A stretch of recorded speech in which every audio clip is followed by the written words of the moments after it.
Welcome students. Venturi relation discuss करेंगे और venturi relation actually एक मैथमेटिकल रिलेशन है, एक मैथमेटिकल इक्वेशन है जो कि एक डिवाइस में यूज़ की जाती है। और वो डिवाइस क्या है जी? वो डिवाइस है वेंचुरी मीटर। ठीक है, वेंचुरी मीटर।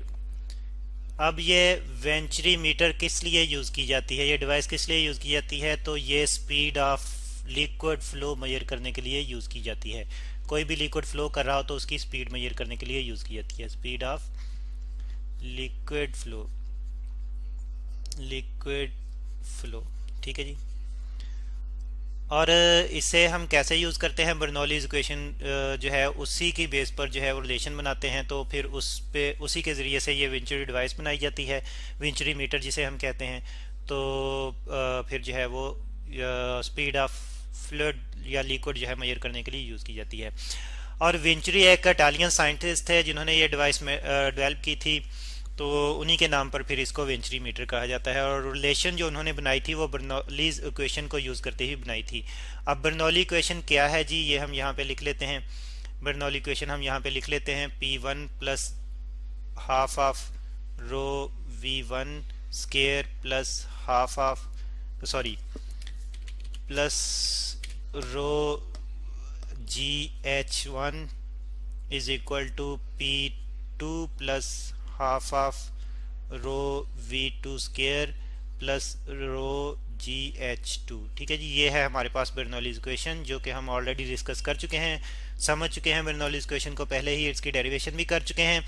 अब एक्चुअली ये यहाँ पे बर्नौली इक्वेशन की एक एप्लीकेशन है। ठीक है जी, जो कि वेंचुरी रिलेशन और वेंचुरी डिवाइस की, वेंचुरी मीटर की फॉर्म में हमें मिलती है।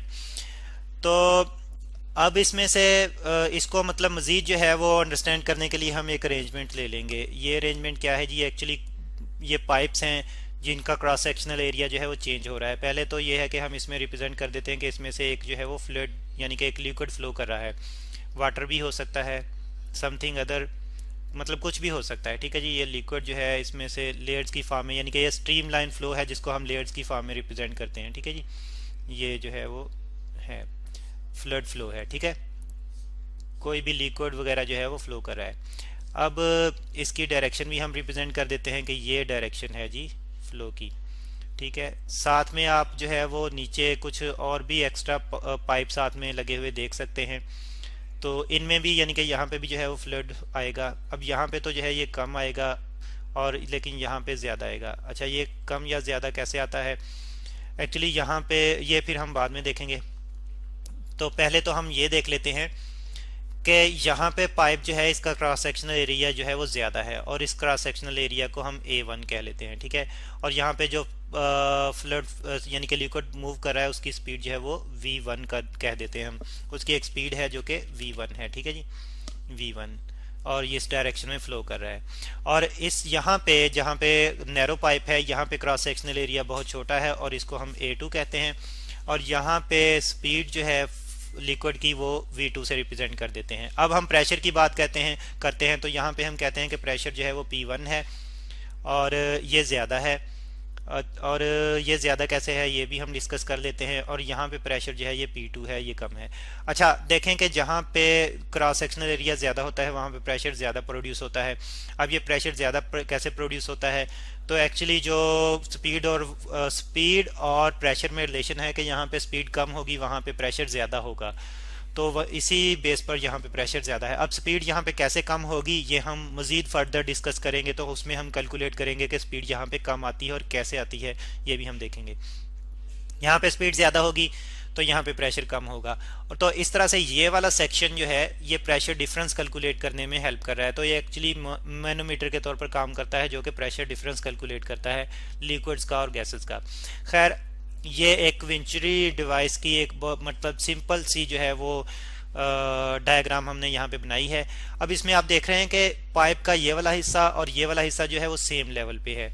सेम लेवल पे होने की वजह से क्या होगा?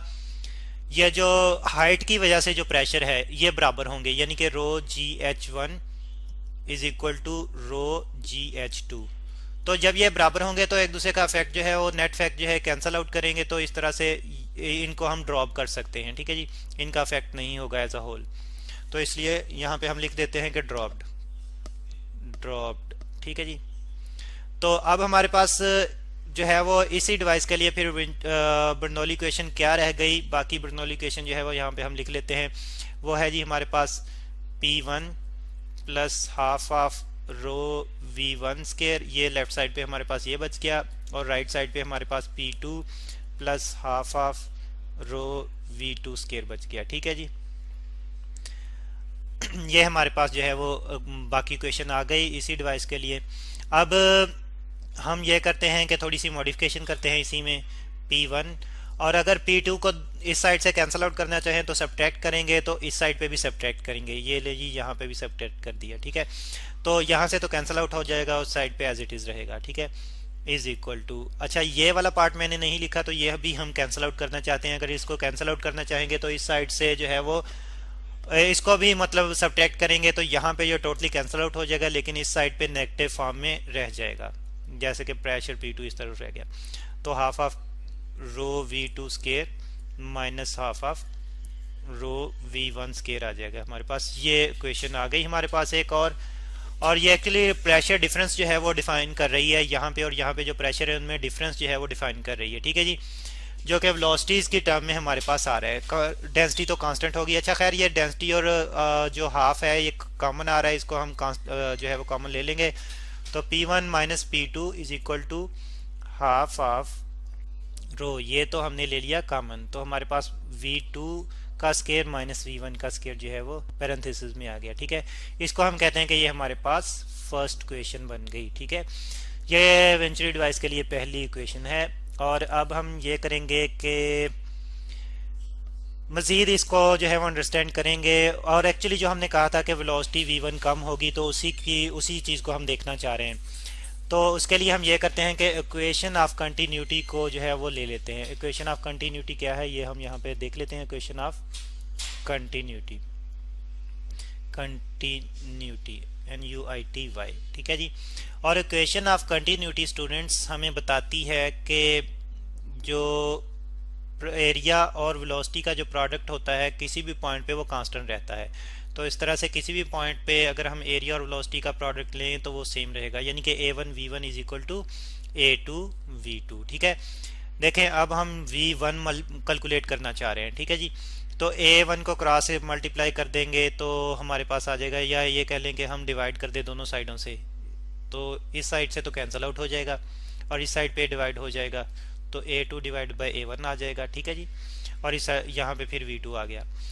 अब देखें ज़रा गौर करें कि A1 बहुत ज़्यादा है, ठीक है जी, और A2 जो है वो बहुत कम है। तो चले हम यहाँ पे ये लिख लेते हैं क्या कि A1 is much greater than A2।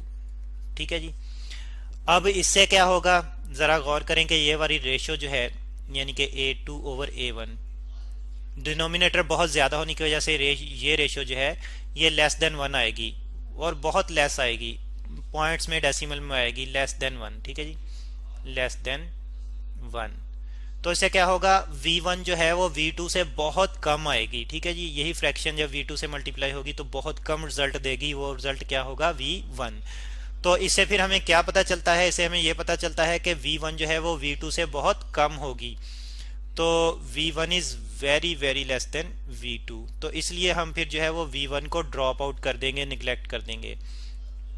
V1 neglected, कहाँ से निगलेक्ट करेंगे, निगलेक्टिंग फ्रॉम इक्वेशन 1। ठीक है जी, फ्रॉम इक्वेशन 1, पहली इक्वेशन जो हमने डेवलप की थी उसमें से निगलेक्ट कर देंगे। ज़रा अगर ऊपर हम गौर कर लें तो यहाँ से अगर हम निगलेक्ट करें तो हमारे पास बाकी जो है वो ये वाला पार्ट बच जाता है, यानी कि V2 स्केयर बच जाता है और हाफ ऑफ रो बच जाता है।